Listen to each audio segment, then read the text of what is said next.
Hello students, I am Rakesh Chaturvedi और आप लोग देख रहे हैं question number 1 from number system.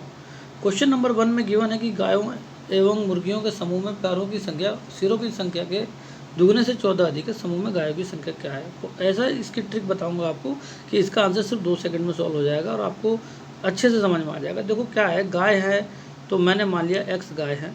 तो हमेशा ये ध्यान रखना कि जो पैरों की जो संख्या होती है, तो गाय अगर है तो उसके 4 पैर होते हैं। अच्छा जी, इसके बाद हमारी जो है जो मुर्गियां हैं इनका समूह है, तो इस गाय के साथ मुर्गियां भी होंगी, तो मुर्गियां मैंने मान ली वाई हैं। तो मुर्गियों जो हैं इनके कितने पैर होते हैं, 2 पैर होते हैं। अब ध्यान रखना, अब क्या करना पड़ेगा आपको, ये तो हमारे गाय इनके पैरों की संख्या हो गई। कह रहा है क्वेश्चन में कि पैरों की संख्या सिरों की कुल संख्या के दुगने से 14 अधिक है। तो भाई गाय अगर है एक्स तो उसका सिर एक ही होगा, और मुर्गी है तो उसका भी सिर एक ही होगा। ध्यान रखना, इनके सिरों की संख्या के कह रहा है कि दुगने से 14 अधिक है क्या, इनके पैर।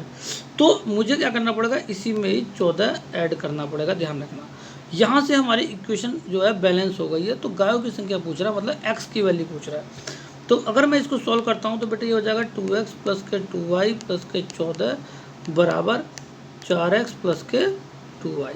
तो ध्यान रखना, अगर ये 4x प्लस 2y हमारा हो गया है तो 2y से तो 2y कैंसिल आउट हो गया, ये 2x उधर चला जाएगा तो ये आ जाएगा 4x माइनस 2x से हो जाएगा 2x बराबर ये 14 इधर रह जाएगा, तो 2 7 जा 14। तो x की वैल्यू हमारी कितनी आ गई, 7। तो इसका आंसर हो जाएगा बी। तो गायों की संख्या हमारी कितनी है, 7। नेक्स्ट क्वेश्चन सॉल्व करते हैं। सेकंड क्वेश्चन में क्या कहता है, सेकंड क्वेश्चन में कहता है भूतल या तो जमीन से घिरा है या पानी से घिरे कुल भाग का 3/5 भाग भूमि से घिरा है। तो पृथ्वी के संपूर्ण सतह का कौन सा भाग जमीन से घिरा। भाई एक बात बताओ, जो पूरा पृथ्वी है या तो वो पानी से घिरा है या तो जमीन से घिरा है, ये तो क्लियर है। इसके बाद कह रहा है पानी से घिरे कुल भाग का 3/5 भाग भूमि से घिरा है। तो मुझे तो यही नहीं पता पानी से कितना बड़ा घिरा हुआ है। तो जब मुझे पानी का घिरा हुआ ही नहीं पता कि पानी से घिरा हुआ कितना है, तो मैंने मान लिया x भाग पानी से घिरा हुआ है। तो कह रहा है कि 3/5 भाग पानी से घिरे भाग का 3/5 भाग भूमि से घिरा है। तो इसका मैं क्या कर लेता हूँ कि पानी वाले को अगर मैं भूमि वाले के साथ 3/5 इस पानी का, अगर ये भूमि का हो गया, ये पानी का हो गया और ये भूमि का हो गया, तो दोनों को अगर मैं ऐड कर दूँ तो कंप्लीट भूतल हमारा हो जाएगा ना। तो भूतल हमने मान लिया कंप्लीट 1 है। तो कंप्लीट 1 अगर भूतल है तो यहाँ से हम क्या करेंगे, एक्स की वैल्यू निकालेंगे।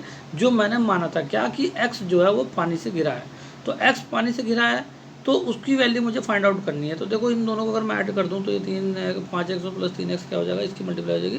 तो 5x प्लस 3x हो जाएगा यहाँ पे 8x/5 बराबर 1। तो यहाँ पे हमारा क्या हो जाएगा बेटा, ये 1 है, ध्यान रखना। तो x बराबर हो जाएगी 5/8। तो आपकी वैल्यू क्या आ गई, 5/8। तो 5/8 जो है आपका क्या है, पानी से घिरा हुआ भाग है। तो पानी से घिरा हुआ भाग तो आपका निकल गया ना। तो अब वो कह रहा है पृथ्वी के संपूर्ण सतह का कौन सा भाग जमीन से घिरा है। तो पानी से घिरा हुआ भाग तो 5/8 आ गया। तो 5/8 का, अब एक बात बताओ, 3/5 अगर मैं निकाल दूँ तो 3/5 अगर मैं निकाल दूँ तो 5 से 5 कट जाएगा, ये आ जाएगा 3/8। तो ये क्या कह रहा था कि आपका पृथ्वी के संपूर्ण सतह का कौन सा भाग जमीन से घिरा है। तो इसका 3/8 भाग जमीन से घिरा है, इसका आंसर हो जाएगा बी। एक बार मैं आपको इसको और समझाता हूँ, क्लियर कराता हूँ कि भाई देखो एक्स हमें नहीं पता पृथ्वी में पानी जो भूतल है वो ज़मीन से गिरा है या पानी से गिरा है। तो पानी से गिरे कुल भाग का 3/5 भाग भूमि से गिरा। तो हमें पानी का ही नहीं पता पानी कितना गिरा है, तो मैंने मान लिया एक्स भाग पानी से गिरा हुआ है और ज़मीन से गिरा हुआ कह रहा है कि पानी का 3/5 भाग है। तो अगर मैं दोनों को जोड़ दूँ, पानी को और सतह को तो ज़मीन को, तो दोनों को जोड़ने के बाद हमारा कंप्लीट भूतल आ जाएगा। तो यहाँ से हमने क्या करा, उस एक्स की वैल्यू फाइंड आउट कर ली जो पानी से गिरा हुआ भाग है। पानी से गिरा हुआ भाग निकाल लिया मैंने। अब इसका कह रहा है कि 3/5 भाग क्या है, जमीन से गिरा है। तो मैंने 3/5 भाग जैसे ही मैंने इसका निकाला तो जमीन से गिरे हुए का भाग निकल गया। तो वो कह रहा है कौन सा भाग जमीन से गिरा, तो 3/8 भाग जमीन से गिरा। नेक्स्ट क्वेश्चन सॉल्व करते हैं। नेक्स्ट क्वेश्चन में क्या कहता है कि 1/2 माइनस 1/3 को एक संख्या के साथ जोड़ा जाता है। अब उस संख्या का तो मुझे पता नहीं है क्या, फिर भी आगे चलते हैं। तथा इस प्रकार प्राप्त योगफल से 1/2 का 1/3 घटाया जाता है एवं शेषफल 1/2 प्लस 1/3 होता है। वह संख्या क्या है। इस क्वेश्चन को सोल्व करते हैं। देखने में तो काफ़ी टफ है, बस ये क्वेश्चन टफ नहीं है, मैं इसको सोल्व करके आपको बताता हूँ। कह रहा है कि 1/2 माइनस 1/3 को एक संख्या के साथ जोड़ा जाता है। भाई मुझे तो पता ही नहीं संख्या क्या है, मैंने मान लिया x है। तो कह रहा है तथा इस प्रकार प्राप्त योगफल से 1/2 का 1/3 घटाया जाता है। तो जो ये योगफल हमारा आया है, इससे क्या कह रहा है कि 1/2 का 1/3 घटाया जाता है। तो 1/2 का मैंने 1/3 घटा दिया। तो 1/2 का 1/3 का मतलब होता है बेटे कि 1/2 गुणा 1/3। तो अगर हमने इसको घटा दिया एवं शेषफल इतना होता है, तो शेषफल मतलब बराबर के बाद जो वैल्यू होती है, ये हो गया 1/2 प्लस के 1/3, ये होता है हमारा शेषफल। तो अब एक बात बताओ, यहाँ से एक बात ध्यान रखना, यहाँ पे क्या हो जाएगा, देखो अगर मैं इसका एलसीएम लेता हूँ तो 3 1 जा 3 और माइनस का 2, तो 3 - 2 ये हो जाएगा 1/6। और प्लस का हमारा x पहले से ही है, और यहाँ देखो बेटे यहाँ पे हो जाएगा 1/-3 दूनी 6 बराबर आपका क्या हो जाएगा 3 + 2 5/3 दूनी 6। ध्यान रखना इसका एलसीएम लेना आपको आना चाहिए, 3 एकम 3 2 एकम 2 क्रॉस मल्टीप्लिकेशन कर देंगे, एलसीएम हो जाएगा हमारा ये। तो प्लस के 1/6 से माइनस के 1/6 हमारा कैंसिल आउट हो जाएगा, तो x की वैल्यू हमारी डायरेक्ट क्या आ गई 5/6।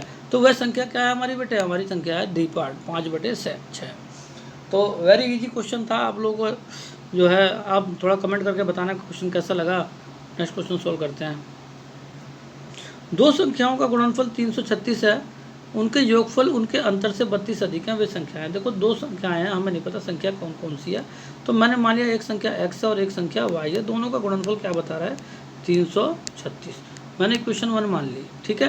कह रहा है उनके योगफल उनके अंतर से 32 अधिक है। भाई देखो इनका अगर मैं पहले योगफल कर लेता हूँ, ठीक है बेटे, और फिर मैंने इनका अंतर भी कर लिया, दोनों को पहले मान लो बराबर मान लिया, बट वो कह रहा है कि उनका जो योगफल है उनके अंतर से 32 अधिक है। अगर योगफल ज़्यादा है तो अंतर में मैंने 32 जोड़ दिया, तो क्या हो जाएगा ये इक्वेशन बैलेंस हो जाएगी, दोनों तरफ से बराबर हो जाएगी। देखो बेटे यहाँ पे बोथ साइड सेम साइन वाली वैल्यूज हैं वो कट जाएंगी, तो y जो माइनस का है इधर आ जाएगा, तो ये हो जाएगा 2y बराबर क्या हो जाएगा 32। तो अगर 2 से काट दो तो 16 बार में खत्म। तो y की वैल्यू हमारी कितनी आ गई बेटे 16। तो y अगर हमारा 16 आ गया, y बराबर अगर 16 आ गया, तो अगर मैं क्या करूँगा ध्यान रखना, अगर y की वैल्यू 16 आ गई, अगर मैं इक्वेशन फर्स्ट में पुट कर देता हूँ, तो x की वैल्यू बेटे कितनी हो जाएगी 336/16। तो 16 दूनी 32 और 16 कम 16, तो 21 आ गई तुम्हारी x की वैल्यू। तो x की वैल्यू 21 है और y की वैल्यू 16 है, तो हमारा ऑप्शन नंबर हो जाएगा डी। इसका आंसर हो जाएगा 21 और 16। नेक्स्ट क्वेश्चन सोल्व करते हैं। नेक्स्ट क्वेश्चन में क्या कहता है बेटे, दो संख्याओं का अंतर तो 2 है, उसके वर्ग का अंतर 28 है, उन संख्याओं का योग क्या है। तो ये भी सिंपल क्वेश्चन सही नजर आ रहा है। नेक्स्ट मान लेते हैं कि एक क्वेश्चन जो बड़ी संख्या है वो तो x है और छोटी संख्या y है, दोनों का अंतर 2 के बराबर है। चलो जी एक क्वेश्चन बन गई। उनके वर्ग का अंतर 28 है, तो इनका वर्ग कर दो, कोई बात नहीं, इनका अंतर कर दो, वर्ग का अंतर कर दिया, वो कितना कह रहा है 28 है, ठीक है।